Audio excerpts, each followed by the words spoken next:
അങ്ങനെ നമ്മുടെ അമ്മേനെ നമ്മുടെ ഹീറോയിൻ കാണുകയാണ് കേട്ടോ. നീ ഇവിടെയാണ് വർക്ക് ചെയ്യുന്നത്? അതെ. അമ്മ പ്രത്യേകിച്ച് പല്ലിന് കുഴപ്പമൊന്നുമില്ല കേട്ടോ. ഓ ആണോ, മോളുണ്ടായത് വളരെയധികം നന്നായി, അലീന ആകെ പെട്ടുവേന. കുഴപ്പമൊന്നുമില്ല അമ്മേ, അമ്മ ഇനി വീട്ടിലോട്ട് പൊക്കോ, എന്തെങ്കിലും ഉണ്ടെങ്കിൽ എന്നെ വിളിച്ചാൽ മതി എന്ന് പറയുകയാണ്. ഓക്കെ മോളെന്ന് പറഞ്ഞു അമ്മ അവിടുന്ന് പോവുകയാണ് കേട്ടോ.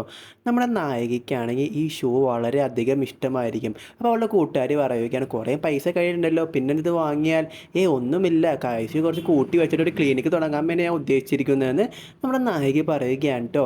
ഇതേ സമയത്ത് നായിക കൂട്ടുകാരിയൊക്കെ ആയിട്ട് സംസാരിച്ചതിന് ശേഷം ചീഫ് ഡോക്ടർ നമ്മുടെ നായികയെ വിളിക്കുകയാണ്. അല്ല നീ എന്താ വലിയ സ്കാനൊന്നും ചെയ്യാണ്ട് ആ അമ്മേനെ പറഞ്ഞു വിട്ടാന്ന് ചോദിക്കുമ്പോൾ നമ്മുടെ നായിക പറയുകയാണ് അതിന് വലിയ കുഴപ്പമൊന്നും ഉണ്ടായില്ല അമ്മക്ക്, അത് തീരുമാനിക്കുന്നത് നീയാണോ?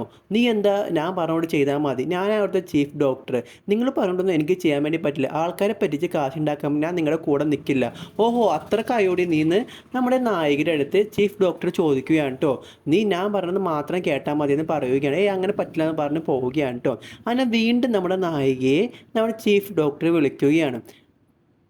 അങ്ങനെ നമ്മുടെ ചീഫ് ഡോക്ടറുടെ അടുത്തോട്ട് നമ്മുടെ നായിക ചെല്ലുകയാണ് കേട്ടോ. ഇതേ സമയത്ത് വീണ്ടും പറയുകയാണ് ഞാൻ പറയുന്നത് മാത്രം നീ ചെയ്താൽ മതി. ഇതേ സമയത്ത് നമ്മുടെ നായിക പറയുകയാണ് നടക്കില്ല, നിങ്ങൾ പറയുന്ന കൂട്ടി എനിക്ക് ആൾക്കാരെ ട്രീറ്റ് ചെയ്യാൻ വേണ്ടി പറ്റില്ല, ആൾക്കാരെ പറ്റിയിട്ട് കാശുണ്ടാക്കാൻ ഞാൻ സമ്മതിക്കില്ല. ഓ അങ്ങനെയാണെങ്കിൽ നീ ഇനി ഇവിടെ ജോലിക്ക് നിൽക്കാൻ വേണ്ടാന്ന് നമ്മുടെ നായികയുടെ അടുത്ത് പറയുകയാണ് കേട്ടോ. ഇത് കേട്ട് കഴിയുമ്പോൾ നമ്മുടെ നായിക പറയുക ഓഹോ അങ്ങനെയാണോ, അങ്ങനെയാണെങ്കിൽ എനിക്ക് ഇവിടെ നിൽക്കാനും താല്പര്യമില്ല, നിങ്ങളുടെ ഈ കൊള്ളലാഭം ഉണ്ടാകുന്ന സ്ഥലത്ത് എനിക്ക് നിൽക്കാൻ യാതൊരു താല്പര്യമില്ല, ഇനി മേലെ ഞാൻ അവിടെ നിൽക്കില്ല എന്ന് പറഞ്ഞുകൊണ്ട് നമ്മുടെ നായിക